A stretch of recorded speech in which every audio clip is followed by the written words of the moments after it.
Hello po mga kababayan, si Dante Maravillas. Tiyanuan niya, Mr. Maravillas, yung topic mo na naman ngayon. Baka si Sarah na naman. Si Sarah po yung hot topic ngayon kasi dineclare na po ng mga DDS influencers na panalo na si Sarah. Tawag nila, President Sarah na.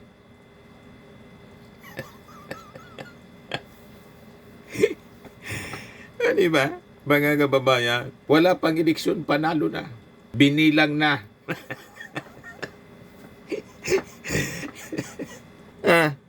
Sabi ni Mocha Oson, President Sara Duterte. Report ng politico.com.ph. Sabi ni Jimmy Bundok, panalo na po si Sara. Hero pa. From zero to hero. President Sara Duterte. The leader Marcos could not be. Sabi ko sa inyo, wala pang eleksyon, panalo na si Sara. Presidente na agad.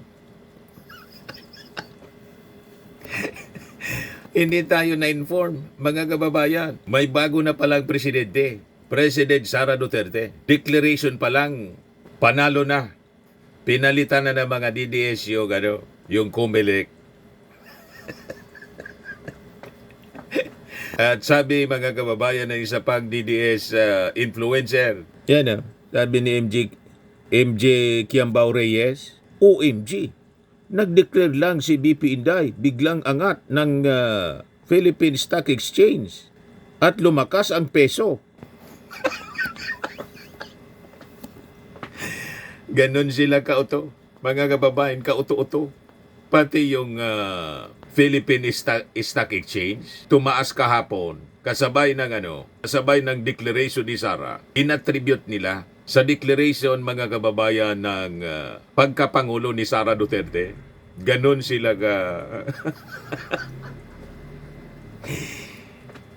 sabi po sa report ng GMA, hindi man na-mention doon sa report ng GMA na yung declaration ni Sara na tatakbong presidente, yun ang dahilan ng pagtaas ng Philippine Stock Exchange tapos value ng peso.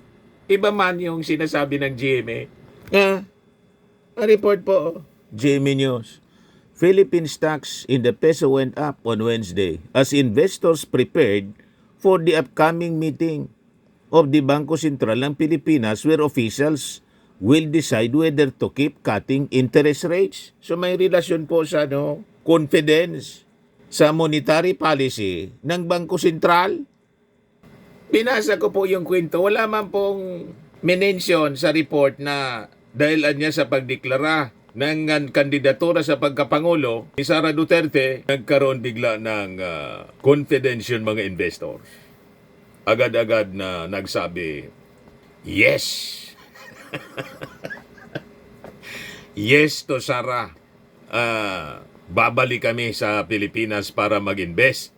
Tiwala kami. Wala man pong sinabing ganoon. Inassume, mga kababayan, talaga ito mga DDS. Kakaiba mag-isip.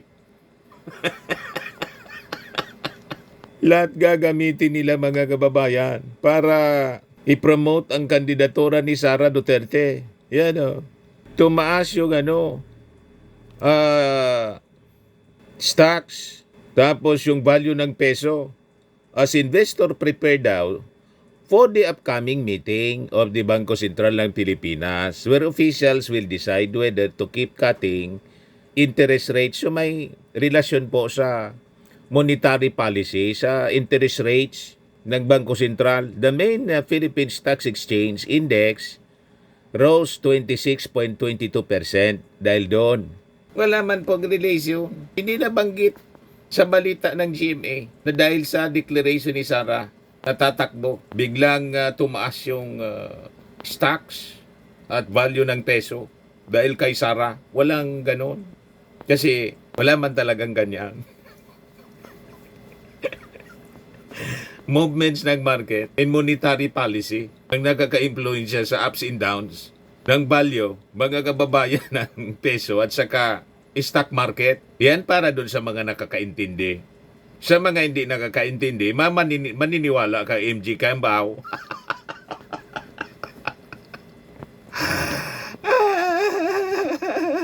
At sabay pa sa declaration. Imagine, sabay. May ganon. Hindi man lang, no, after declaration, after several days, talagang sabay. Simultaneous.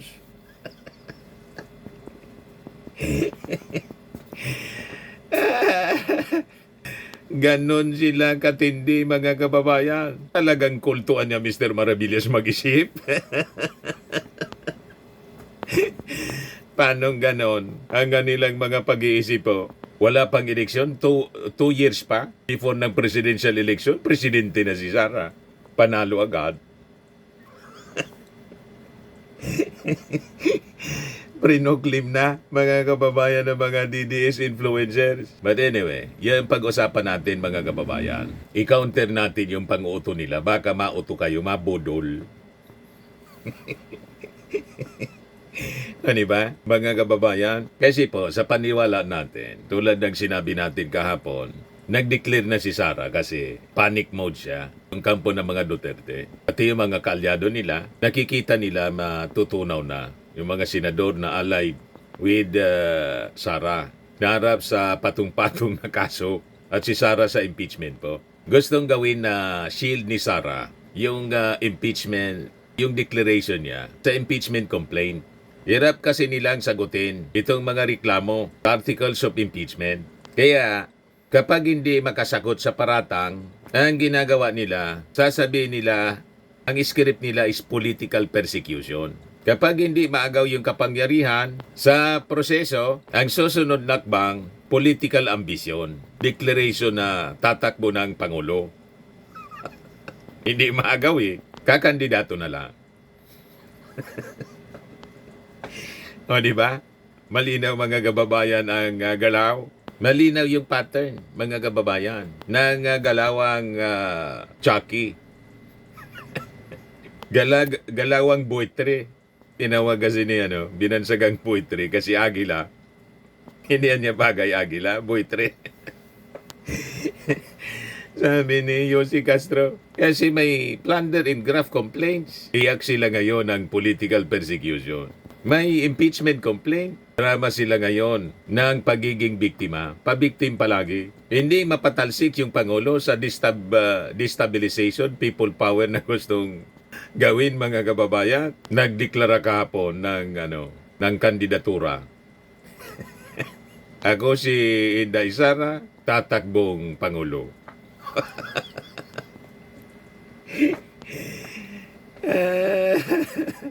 Before kang tumakbong Pangulo, sagutin mo muna yung articles of impeachment.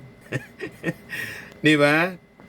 Calculated move ito, mga kababayan. Kalkuladong galawan ng kampo ni Sara. Pero ito din, malinaw na malinaw po itong pahiwatig na in panic mode sila kasi. Naalarma sila. Ginagawa nila itong cover na kwento. Pagtakpan yung kanilang mga kasalanan para pag-usapan politika na. At sabi nga natin, gusto nilang palabasin kasi, pag nasa impeachment trial na, ito ginagawa ng Congress at saka ng Senado in case matuloy yung impeachment trial as a political persecution laban sa kanya para hindi siya makaupo na presidente. Binablock yung kanyang pagkapanalo. Kasi di ba, ang paniwala nila, in the bag na yung Palasyo Malacanang. Kasi malakas daw yung malakas sa survey si Sara Duterte. Number 1 palagi kahit walang ginagawa.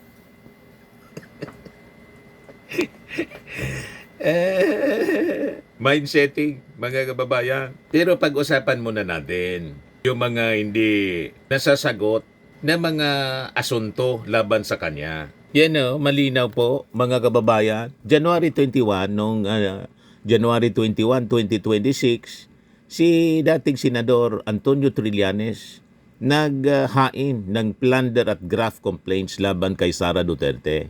O ito po yung detalye.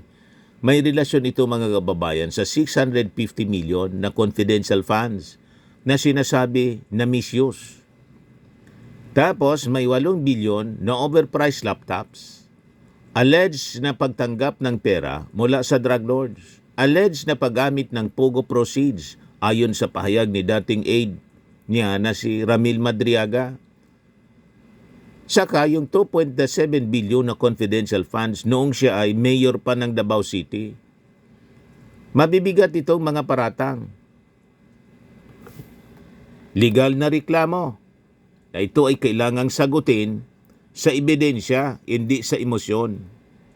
Pero ano yung naging sagot ni Sara Duterte dito? Political persecution daw. Hindi man niya sinasagot yung mga aligasyon. Blanket denial lang palagi. Ganon ang strategy niya, mga kababayan. Ang problema, ang korte hindi man po social media. Ang impeachment po ay hindi street protest. Ang proseso po, hindi yan dadaan sa sigaw ng inaapi. Hindi ganon. And this time, hindi lang 3. Hapon nag-file pa ng pang-4 na impeachment complaint laban kay Sara Duterte. Patong-patong po. Ano ang grounds? Culpable violation of the Constitution, partikular ng paggamit ng confidential funds at intelligence funds, betrayal of public trust, kasama ang publikong pagbabanta laban sa ating Pangulo, kay Lisa Marcos, kay Speaker Martin. Other high crimes, kabilang ang aligasyon ng involvement sa extrajudicial killings at conspiracy to commit murder. Mabibigat pong paratang. At ito po, hindi po ito simpleng political noise, mga kababayan. Kapag umabot sa betrayal of public trust at high crimes ang usapan, mga kababayan, hindi na po ito away politika. Ito po ay institutional accountability. Kasi po, kung walang basihan po, dapat madaling sagutin. Kung may basihan, dapat niyang harapin. Kaya yung ginagawa gayon po, si Sara, hindi niya maagaw. May mga attempts po. Yung presidency, atakbo na lang siya. Hindi kasi po nagtagumpay sa kudita narrative, sa mga panggagatong sa mga people power rallies, at mga maniobra sa impeachment. Imagine po, nakita ninyo yon, nagsuot na ng barong si Sara. Kailan ba yon? November? Last year? Ang akala niya, mapapatalsik na si PBBM. Dahil sa galawan ng ganyang mga kasama. Ganon, kadesperada. Nagre-ready na. Sabi dito sa amin, nasubak, nasibol. Sayang yung barong. Di ba? So dahil bigo, ito na po. This is admission na talagang walang mangyayari sa mga pagbabanta nila. Nag-declare na lang po, tatakbo sa pagkapangulo kahapon. Imagine, 2026 pa lang, Pebrero, politika na. Sa bagay, from the very start, politika na ang iniisip niya. Wala ba official na campaign period? More than 2 years pa. Pero nakaitim na po siya. Nakaporma na, mga kababayan. Siguro yun ang magiging official color niya, luksa. Sa bagay, tama din yun. Pag natalo, bagay na, mga kababayan. At Ash Wednesday pa, na sabi nga po ni Leslie Bocobo, assist to assist niya. Ang mangyayari kay Sara, magiging abo. Yung ganyang pangarap. Sabi ni Sara, ako si Sara Duterte, tatakbo bilang Pangulo ng Pilipinas. Sabi ng ating Pangulo, good luck. Good luck. Pinili niya nga kulay, mga kababayan, bad luck, itim. Kulay ng buitre. Kulay ng uwak. Di ba? Mga kababayan, kulay ng luksa. At Ash Wednesday, mga kababayan. So, ang tanong, bakit nagmamadali si Sara? Alam niya, Mr. Maravillas, ang sagot. Kasi po, kapag hindi mo napatalsik yung nakaupo, ang susunod na akbang, unahan mo na ang laban. Di ba po? Sabi nga, shift the battlefield. Change the narrative. Gawing campaign issue, yung legal accountability.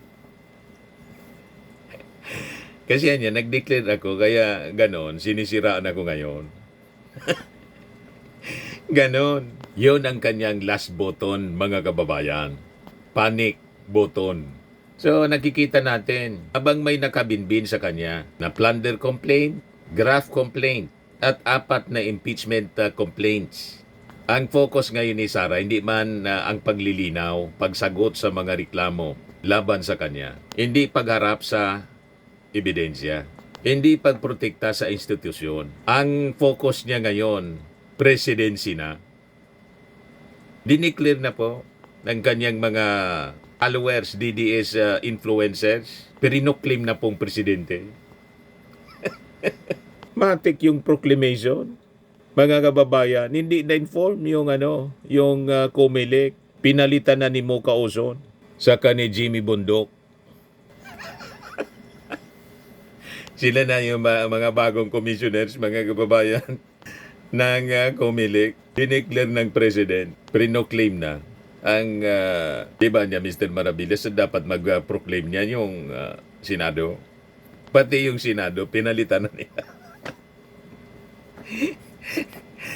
Di ba, mga kababayan? Ganon sila ka-assuming. So, hindi po ito a political persecution tulad ng gusto nilang palabasin, kundi isa itong political strategy, political calculation po. Malinaw yung taktika. Imbes na harapin yung kaso, sasabihin nila, political persecution. Imbes harapin yung impeachment, sasabihin nila, power play niya ito. Imbes harapin yung accountability, ipiframe nila bilang pag-atake sa pangalan.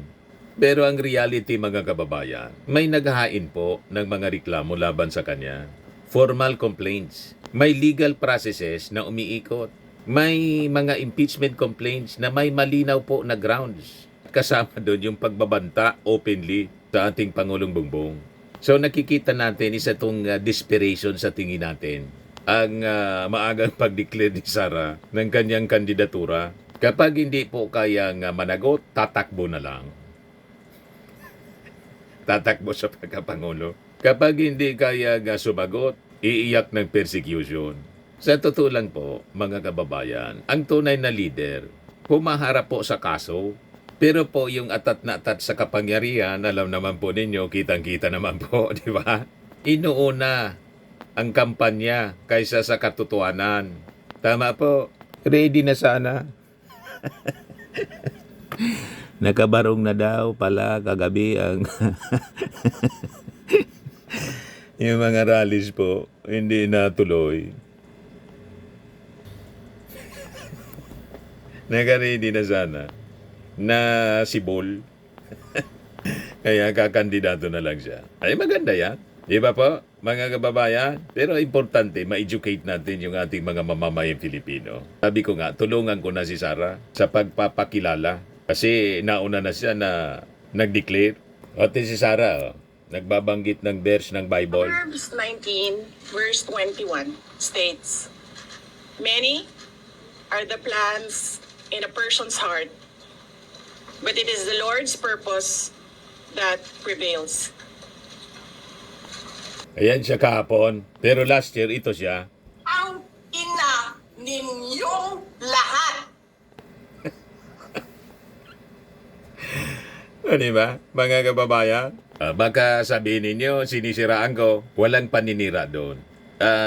Piniplay ko kung ano yung clips ng video niya. Siya mismo yung nagsabi. Di ba? Para lalo ninyo siyang makilala at makapag-decide kayo ng tama sa 2028 presidential election. Kasi nag-declare na siyang tatakbo sa pagkapangulo. Di ba pa? Kung iyon ay kasiraan sa kanyang pagkatao, wala pa akong kinalaman. Yung kasiraan na yon sa kanyang pagkatao, siya po yung may gawa. Hindi po ako. Siya yung nagsabi noon. Di ba? Sa mga naghanap ng malinis and spacious fitness gym, pumunta lang po kayo sa aming Colossal Fitness Gym. We also offer Grab Car Rental with our brand new 2023 model ng Toyota Innova. We also accept booking for those who are planning to travel via PAL, Cebu Pacific, and other airline companies, local and international, and bills payment for Meralco Bills, PLDT, Aleco Bills, etc. Ang Colossal Fitness Gym is located at 3rd floor Security Bank Building, Landco Business Park, Legazpi City, Albay. For inquiries, look for Chilon Maravillas. Contact number 0966-802-0949. Yan yung aming Innova. Lagi na pong matao sa amin. Pati mga foreigners po, tingnan ninyo. Mga British tourists sila. Ang lalaki ng katawan na, mga kababayan, nag-gym sa amin. Ito naman po, Indian National. Ito mga mga European sila. Ito naman yung bago naming product na binibenta online, Eye Glow Serum. Whitening po siya galing sa South Korea. Tingnan ninyo yung epekto sa aking anak na architect entrepreneur, Riz Maravillas. For inquiries, look for Riz Maravillas on FB. Ito naman po, Fairmax Firming and Lifting Cream, pinapahid po sa mga pulses in other affected area. Mahinan po ito sa mga pains at paninigas na mga kasukasuan. Ito po, Automax Radiant Serum. Sa mukha naman yung application. Anti-aging po siya. You will look 10 years younger than your age. Ito naman po yung bagong product naming binibenta online. I am Worldwide Amazing Pure Organic Barley Powdered Drink Mix from Australia. Mainam po ito sa mga cancer patients. Yan o, testimony po ni Yoli Tan, ovarian cancer survivor. Sabi niya, barley did not just save my life, it gave me a new life. In 2019, Yoli faced the fight of her life through surgery and harsh chemotherapy. I am Worldwide Amazing Pure Organic Barley became her source of strength. It boosted her immune system when she needed it most and gave her the energy to keep going. 100% organic siya, immune system booster, trusted by survivors. Ganon din si Maritoni Fernandez, cancer survivor din po. For your inquiries, in orders, look for Riz Maravillas, architect Riz Maravillas sa FB Messenger niya po. Ito pa yung isa pa niyang business, smart home prefab, fast to install, movable and expandable, eco-friendly po siya. Start your dream home with affordable cost. Sa presyong 175,000 pesos per unit, lilipat ka na lang. Perfect for your vacant lot or business space. 3 by 6 meter, 10 square meter, 9 feet high. Best for your apartment, Airbnb business, resort and beach houses, mini coffee shop business, construction site, office barracks, office building, dormitory, hotel room accommodation, beaches, warehouse, stockroom, restaurant, food stalls business, hospital clinic, staff houses. Ang inclusion niya, electric wiring lights, switch, outlet to UPVC, window, one steel door, galvanized frame, cement board flooring with insulation installed in walls and ceiling. Installation and delivery fee will depend on your location here in Bicol. For your inquiries, kumontak lang kayo sa aking anak na architect entrepreneur, Riz Maravillas, cellphone number 0977-098-2884. Sa mga mahilig naman po sa mga imported bags and wallets, dumiretso na lang kayo kay Ma'am Eileen Rosales. Eileen Closet po. Nakabase siya po sa Amerika. Yan yung kanyang online selling. Sa mga mahilig naman po sa magpa-spa, dumiretso na lang kayo. Try ninyo dito. Pamper City, The Medical Aesthetics and Wellness Center. Matatagpuan po sa Isiana City, Parañaque City, Metro Manila. Pamper City by OMG, your luxury escape.